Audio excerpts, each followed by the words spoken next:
Welcome back to HM and Big E Review Things. Today we are talking about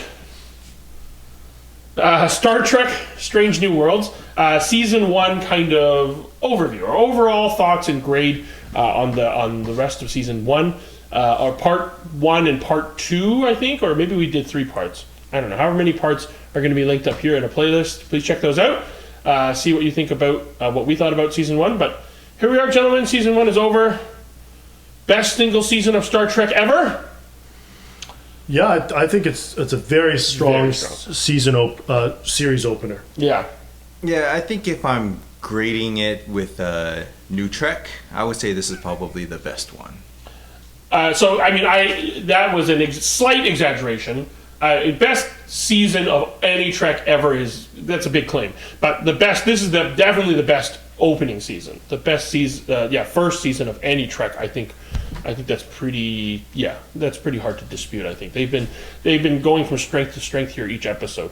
So the last 3 episodes that we haven't talked about is Rob is usually our research guy. Well, I mean, did we talk about the Serene Squall? That was the the one with the pirate doctor. Yeah. So we have the Serene Squall. Okay. And we have that's the enemy among us. The Elysian Kingdom. That's the fairy tale. That's the holodeck. Cosplay one. Yeah, the holodeck without a holodeck. All Those Who Wander. That's the one with the Gorn. Oh, yes. Right? The Gorn/Aliens. Aliens episode, And then the final one was A Quality of Mercy. Quality of Mercy. Which is the Balance of Terror episode from TOS. Yes. It references Balance of Terror, but I think it's more akin to yesterday's Enterprise. In terms of its future has slightly changed. This is how everything's different. This is why you need to set it right. Okay, I don't know which one of these episodes stick out to you. Any important thoughts jump out? Well, the one that sticks out in a bad way is the Elysian Kingdom. I didn't really think that was a strong episode. However, I forgive it because Star Trek has those little kind of fun episodes where they cosplay. It's really out there. In terms of believability, but it's Star Trek. I actually think the opposite, sort of. I don't think it's a great episode. I think it's weak for a different reason. I wish they had committed to that kind of lighter tone. I know what you mean. That ending kind of really swerves you, and then it's out of nowhere. That was the least believable part. Shall we go spoiler alert? If you're watching this is spoiler alert, okay? That he would give up his daughter to the random nebula, and that they have to show the audience that, the nebula isn't evil and going to kill her, so she comes right back and absolves him and assures him that was the right decision. That I thought was weird. If you're going kind of light... end it on the light. End it on the light. Yeah, I do agree. I didn't think that was a smart move, partly because I thought the story of him trying to save his daughter from a disease... would be longer. Go into season 2 or 3 before you cure her, and then maybe she's a member on the ship, and he's a father. There's not a lot of fathers on these ships. That adds a lot of dimension. Right. But he gives her up to a magical space dust without knowing anything about this space dust. He's just like, other than the space dust just put their entire crew's life at risk. That's right. Yeah. Let's give the most precious thing in my life to the space dust without any reference check. And it's okay. She's happy. I'm happy. The end. And I think that's why they had to put that scene of her coming back. I know they did that. It was just wait, what happened to her? That would be too... Rob, what did you think? Yeah, well, I mean, that episode was probably one of the weaker ones. With respect to the doctor and the daughter, I thought there would have been some sort of payoff. They did plant seeds in the episode Lift Us Where Suffering Cannot Reach, where, hey, there is a species out there with the technology that could cure her. Yes. And I was like, okay, at least they planted that seed, but then... And it even ended on that guy, the doctor, the father, saying that, I can't give you the cure, but I can kind of help you, begin. Yeah, I thought that they would lead that into season 2, 3.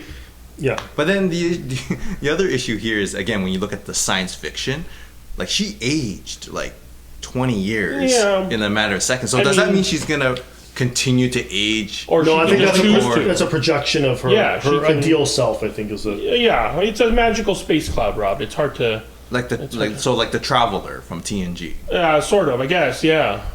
It was those kind of episodes. Again, I wish it was later. I wish it stayed later. Yeah. It stayed later. But because I like, one of the best things about this episodic format is that not every episode is universe ending. That's right. Yeah. Not every episode is morbid and crying and whispering. No. Yeah. You got to look within yourself. That kind of stuff. And so I appreciate the lighter episodes between this one and the body swap episode. Yeah, just kind of smock amok. Yeah, I thought it was kind of lighter, and I like it. It fits nicely as part of the package. Yeah, 10 episodes, one or two that are lighter are fine. But again, this one ends on a weird serious note with very life-altering events for this poor doctor. Anyways, that's that episode. I think probably go on to the next one unless you have anything to add. No. Well, for me, we're going to talk about the finale later, right? Because I think we have a lot to say. But the episode that stood out to me was the one leading up to the finale. Yeah, that's All good. Those Who Wander. The Gorn one. The Gorn one. Yeah. The death of Hammer. I was shocked. That was Hammer what died. Yeah, that was what stood out to me. Like, for them to actually make the decision to kill off a pretty major character, I was like, wow, there's actually stakes in this. Sure, but was it one of those Tasha Yar things where Denise Crosby didn't want to renew her contract, she didn't like the show, get me out of the show, let's kill her off? Or is it they killed him off, they knew from the beginning, episode 9, they're going to kill him off? I think that was planned. Okay. I don't know. I feel that was planned because by episode 10, in the flash forward, you hear the voice of Scotty. And I think the Tasha Yar, Denise Crosby incident is slightly different. I think when TNG, was first pitched and then first filmed the first season, I don't think any of the actors really knew. Famously, Patrick Stewart said he rented a hotel for 6 weeks. and he didn't even unpack because he just assumed that it would be over. And so I don't think anyone kind of knew what it would be. But I think this one, all of the actors kind of had a good idea. There's enough new Trek established and stuff, so they knew. So I don't think it was that. I'd be surprised if that's what it was. Yeah, like after doing, what was that episode in TNG? Is it Code of Honor? Yeah. After that episode, you're like, I think we're gonna get canceled. I'm good. But this sort of falls into the same thing that we talked about with the Doctor's daughter, where I thought Hammer could have had a longer run. I mean, you barely knew the guy. He basically was a blind Andorian, right? He's an Enar, which is a subspecies of Andorian, discovered in first shown in Enterprise. They're like a telepathic subspecies. How do you know this? You're such a nerd. Okay, so this blind guy is a friend of, like, he's sort of a mentor to some of the crew, but that is really all I know about this guy. He's an engineer. He's a good engineer. Thank you. And he's telepathic. But they've given... I know what you mean. Like, the death is less impactful because we haven't really spent that much time with him. There wasn't even like a Hammer specific episode. He wasn't one of the highlight, the spotlight crew members. They needed an episode with him at least, and I think to give it weight. I mean, his death would have been much more impactful if they had 2 seasons out of it or 3, but they didn't. And I don't know if that was, we need to get good ratings for this show, so let's make it more impactful by killing off a guy. No, but then the point about Scotty needing to be in there, I think the writers were pretty much, kind of stuck at that point where, hey, Scotty's the engineer, right? So they had to somehow bring him in. Is Scotty going to be in season 2, you think? I mean, he's the engineer now for the Enterprise. Yeah. Again, I think the time jump is 7 years ahead. That doesn't mean Scotty joined 7 years later. Correct. He could join year 2, right? Right, yeah. I mean, I'm okay with it. Again, I mean, it's not like I was endeared to Hammer, but it would have been better if they had more to do with him. Nobody knew who he was, just the guy who died. But he's in a red shirt, too. But otherwise, that episode was pretty good.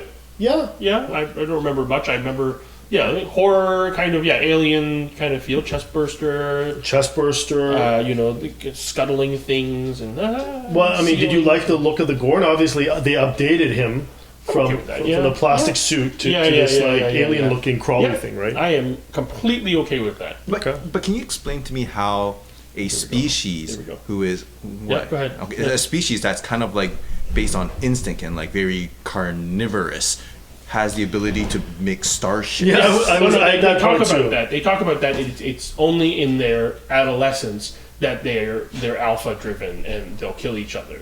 But I guess When in they become- adulthood, They start talking and Yeah, wear yeah. glasses and they're sophisticated. science lab. Would you like coats. wine with that? I mean, okay, They sure. become what, sentient as opposed to like No, animals? they're sentient already. Okay. They're sentient already, but yes, whether they have developed higher reasoning capabilities, we don't know. It's an alien species. It's space magic, Rob. Okay. It's hard to. Some of these You can species in invent Star anything. Trek should never have built. It's unbelievable that they would have built spaceships like that. Really, really, really dumb race in Oh yeah, Packlids. Packlids, Packlids. right? They steal. Okay, They need but parts to make them go. okay. Yes, very good line. But things like that, sometimes it's unbelievable that they would have achieved warp drive, or even know how to press a button to achieve warp drive. Anyway, it's fine. It's a nitpick of the week. But the Gorn seem a bit Animalistic. primal Yeah. to be able to operate a But I think impressive there vessel. was a throwaway line Sure, that fine. they develop really quickly, and during this phase of their development, they're super animalistic and they'll alpha dominance and they'll kill each other. And then I guess whoever survives, then starts reading Shakespeare. I do like the fact that they put in a little bit of a Spock minor thread where he's talking about his emotions and he has to kind of use his rage, right? I like that. They use the episode to kind of talk about character development in each of the. Yeah, they do. Each episode kind of has a small focus. Yeah, I know one of your biggest complaints before was that this Spock is too emotional. Yeah. And all these women are Loving loving him. themselves at him. Yeah. But the flash forward 7 years, Ethan Peck again. Actually, I think he's done a slight twist, like a little tweak. He's definitely playing more closer to the Yeah, he does the style, eyebrow raise, yeah. but just a lot less emotion in general. Sure, yeah. So I think it's a conscious choice, is my point. Okay. And they kind of point that out. Okay, and then the last episode is the most memorable episode for me because it is the most recent. But they're all decent episodes. I enjoyed them all, but this last one, it's good. Who doesn't like a time travel kind of a what if episode? A what if right? episode, but Yeah. it has consequence. Right. He has to think about whether he should let the future impact his present. Right, By right, writing right. the letter. Correct, and the cost of avoiding his own fate, passing it on to others, and Yeah. impacting millions. Proof, I guess, that in Star Trek universe, Spock is the Skywalker of the universe. Yes. These are pivotal. He's a pivotal character that without which, I guess, it all falls Well, apart. also- 'Cause it's not Kirk. It's not Kirk. It's Spock. I think. Okay, sure, but Kirk is heavily featured in this episode. Yeah. Which Did you like this Kirk? I did not. Yeah, I did not like this take of this Kirk. Why?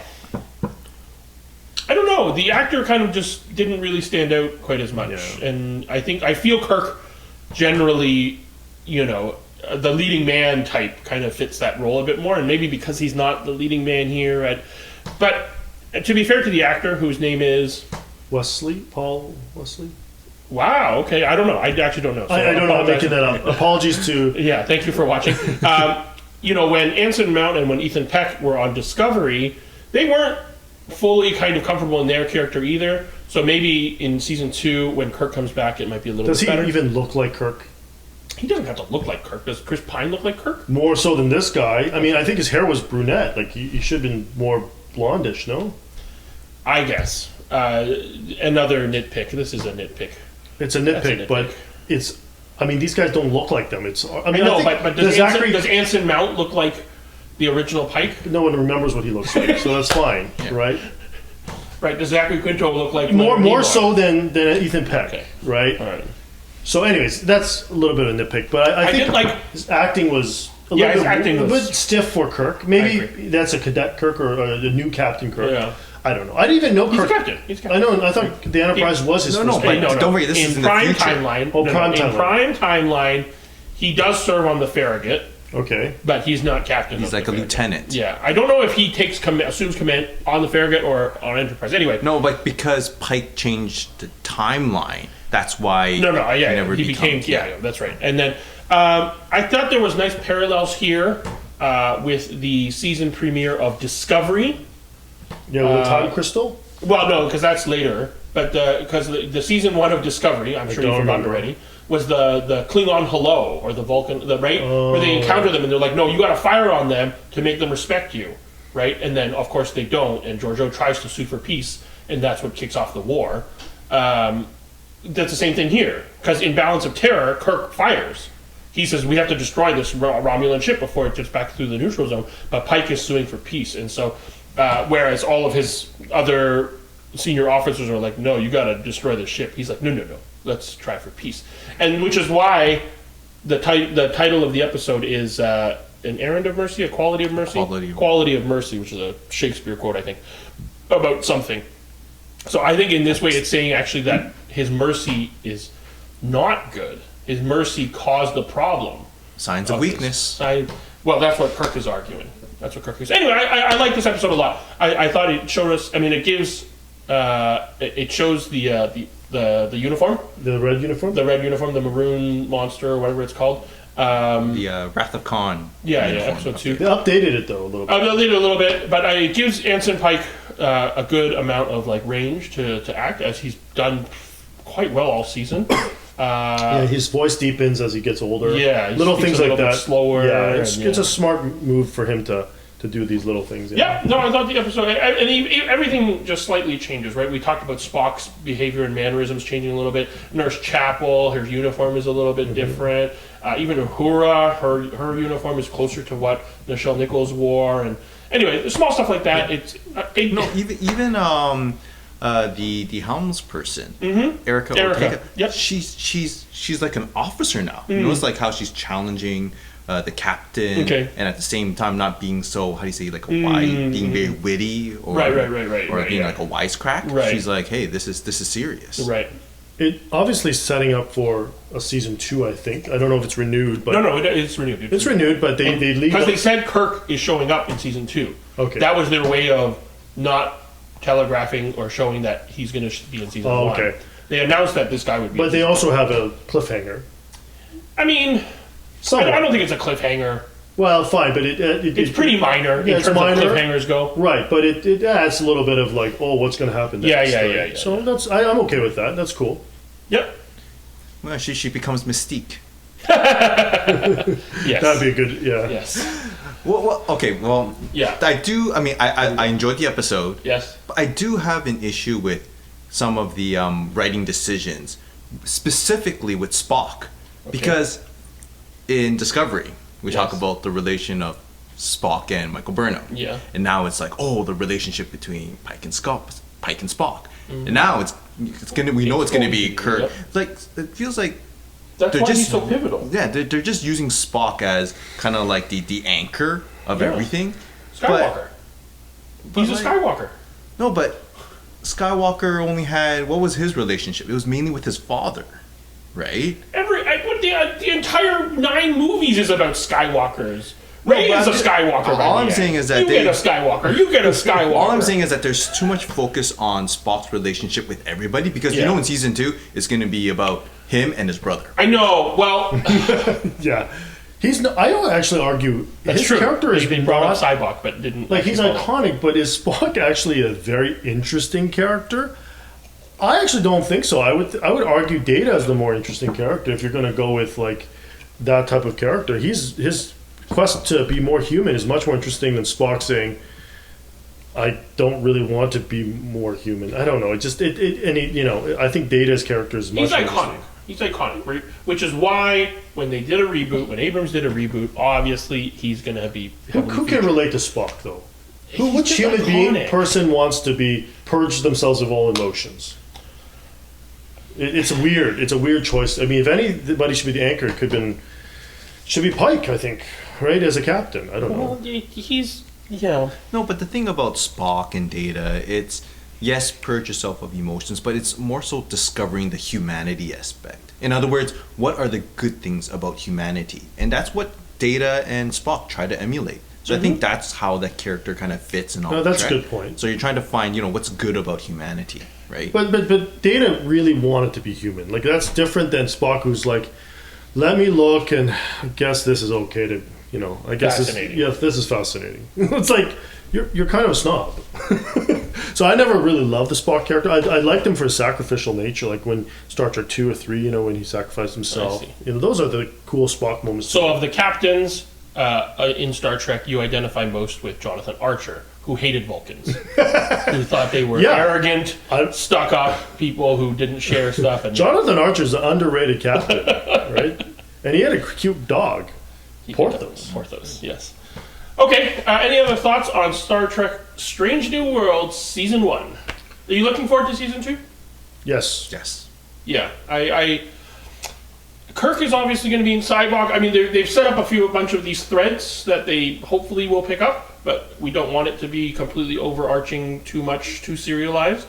So it's a fine balance. I think it'll be it's a harder thing, I think, now for them, the sophomore year, to follow up after a very, very strong, first season showing. It'll be difficult to kind of keep the same tone, but introduce new things and that balance of what fans want. But I wonder if they're gonna do some callbacks, because remember, TNG DS9 had some crossovers. Yes. Voyager DS9 had some crossovers. I wonder if they're gonna do a Disco and Strange New World crossover. Right. I mean, they had that one with the plot with the planet that saw the battle from. But isn't this Disco in? Yeah, aren't they in the super future now? Yeah, but don't Or did forget, they come back?